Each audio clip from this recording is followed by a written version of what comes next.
thay mặt ban tổ chức xin được trân trọng kính mời Phó Giáo sư Tiến sĩ Nguyễn Văn Cường, Phó Cục trưởng phụ trách Cục Hành chính Quản trị 2 Văn phòng Chính phủ, và xin được trân trọng kính mời ông Triệu Văn Thình, Chủ tịch Hội chống hàng giả và bảo vệ thương hiệu thành phố Hà Nội sẽ lên trao chứng nhận biểu trưng cho các đơn vị đạt tiêu chí.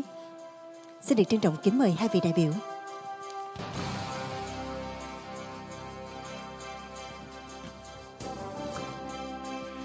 Và sau đây chúng tôi cũng xin được trân trọng kính mời lên sân khấu các đơn vị doanh nghiệp có tên sau đây sẽ cùng lên sân khấu để được vinh danh trong chương trình. Xin được chúc mừng cho công ty trách nhiệm hữu hạn mỹ phẩm thiên nhiên Alisa Toy với dòng sản phẩm thường chay chiết xuất 100% từ thiên nhiên, mang lại vẻ đẹp thuần khiết cho phụ nữ Á Đông.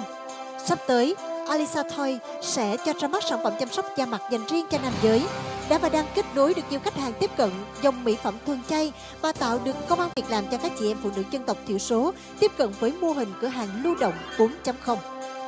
Tiếp theo, tôi xin mời quý vị cùng dành một tràng pháo tay thật nồng nhiệt để chúc mừng.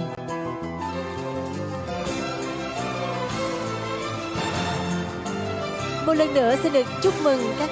doanh nhân, doanh nghiệp đã được vinh danh thương hiệu nhãn hiệu nổi tiếng đất Việt. Alisa Toy nâng niu vẻ đẹp Á Đông.